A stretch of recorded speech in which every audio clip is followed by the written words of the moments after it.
अस्सलाम वालेकुम dear students. उम्मीद है कि आप सब खैरियत से होंगे, फिट फाट होंगे।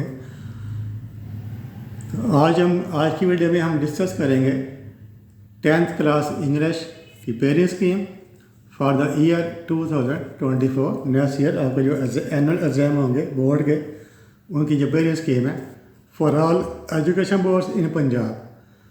तो पंजाब में जितने भी बोर्ड्स हैं जैसे Rawalpindi board, Gujranwala board, Lahore board, Faisalabad, Sahiwal, Multan, DG Khan board, Bahawalpur, तमाम बोर्ड्स के लिए एक ही पेयरिंग स्कीम होती है। इस स्कीम के मुताबिक आपका पेपर आएगा इंशाल्लाह। तो इसी मुताबिक आपने तैयारी करनी है।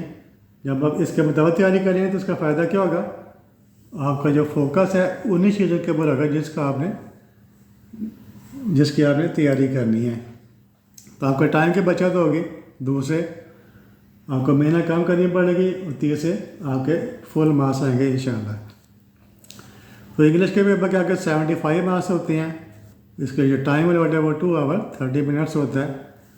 क्वेश्चन नंबर 1 ऑब्जेक्टिव होता है, यानी MCQs होते हैं। तो इंग्लिश के पेपर में टोटल 19 MCQs आते हैं, और आपने 19 MCQs ही सारे के सारे अटैम्प्ट करने होते हैं। हर MCQ का 1 नंबर होता है। यूँ इनके टोटल 19 मार्क्स होते हैं MCQs के। तो ये आप आसानी से कर सकते हैं, फुल मार्क्स ले सकते हैं। और जो MCQs है वो किस टाइप के आते हैं, तो MCQs के 4 ग्रुप्स होते हैं। ग्रुप 1, ग्रुप 2, ग्रुप 3, ग्रुप 4 या ABCD। पहला ग्रुप जो MCQs हैं वो क्या होता है MCQs का, choose correct form of verb. तो आपको एक सेंटेंस दिया होगा, उसमें वर्ब की करेक्ट फॉर्म चूज़ करनी होती है, यानी कौन सी फॉर्म, वर्ब की कौन सी फॉर्म आएगी। फर्स्ट फॉर्म आएगी, जैसे ईट है, ईट, एट, ईटन, 3 फॉर्म है, या ईटिंग, ING ईटिंग। तो उस पर हमने देखना होता है कि ये जो सेंटेंस है उसमें आपने वर्ब की कौन सी फॉर्म यूज़ करनी है, first form, second form, third form या ING वाली फॉर्म।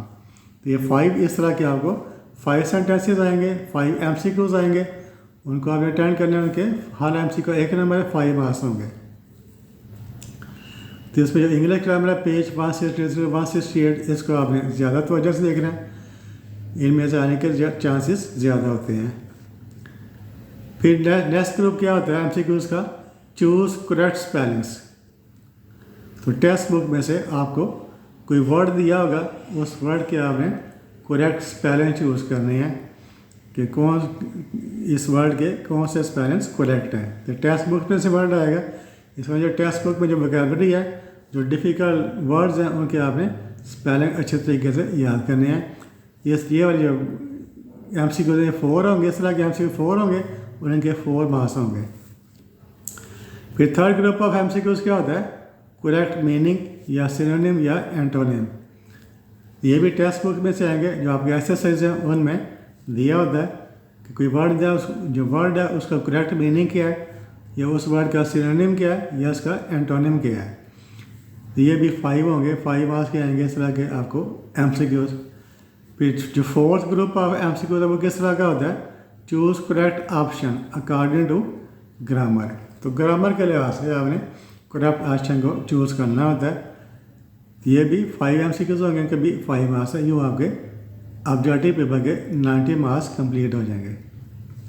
फिर नेक्स्ट जो सब्जेक्टिव पेपर होता है, उसमें क्वेश्चन नंबर 2 क्या होता है, शॉर्ट क्वेश्चन होते हैं। ठीक है, आपको 8 शॉर्ट क्वेश्चन आएंगे, उनमें से आपने एनी 5 शॉर्ट क्वेश्चन अटेम्प्ट करने होते हैं। हर शॉर्ट क्वेश्चन के 2 मार्क्स होते हैं, और 5 शॉर्ट क्वेश्चन के 10 मार्क्स होंगे। तो you have to attempt any 5 short question out of 8। तो जो इम्पोर्टेंट यूनिट्स है इसमें वो कौन से हैं, यूनिट नंबर 1, यानी जो आपकी जो टेक्स्ट बुक है वहाँ से यूनिट नंबर 1, 3, 4, 6, 8, 10, 30, ये इंपॉर्टेंट यूनिट्स हैं। इनके आपने अच्छी तरह से शॉर्ट क्वेश्चंस तैयार करने हैं। फिर क्वेश्चन नंबर 3 क्या होता है, translation of paragraph from English to Urdu. तो आपको एक ही पैराग्राफ दिया होगा, इसमें कोई चॉइस नहीं होगी, नो चॉइस। एक पैराग्राफ दिया हुआ आपने उसी को ट्रांसलेट करना है फ्रॉम इंग्लिश टू उर्दू। इसके 8 मार्क्स होते हैं। फिर क्वेश्चन नंबर 4 है, समरी लिखनी है। आपके जो पॉइंट्स हैं टेक्स्ट बुक में पॉइंट्स हैं, ट्राई गेन है, पीस है, तो इनकी कोई एक समरी आएगी या दोनों आएंगी, तो उसकी आपने समरी लिखनी है। समरी के 5 मार्क्स होते हैं।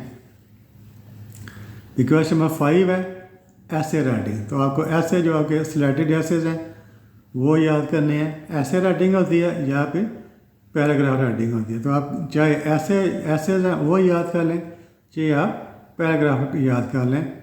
तो आपको 3 दिए होंगे, 3 ऐसे दिए होंगे, उनमें से आपने कोई एक करना है। तो इसके 50 मार्क्स होते हैं। तो ये ऑप्शन जो इम्पोर्टेंट पैराग्राफ्स हैं वो कौन से हैं? आपके जो ग्रामर की बुक है उसमें जो पैराग्राफ्स हैं उसके इम्पोर्टेंट पैराग्राफ्स हैं।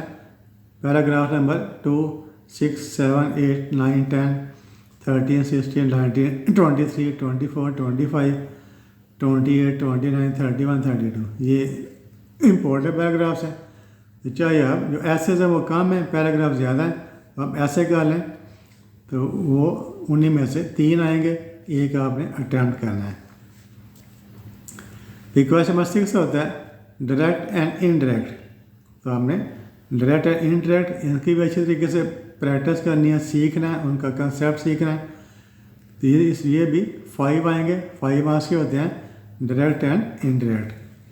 फिर क्वेश्चन नंबर 7 है pairs of words. Pairs of words होते हैं, पेयर वर्ड्स भी आपने याद करने हैं।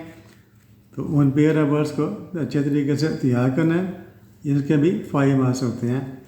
फिर नेक्स्ट है क्वेश्चन नंबर 8। क्वेश्चन नंबर 8 में क्या होता है?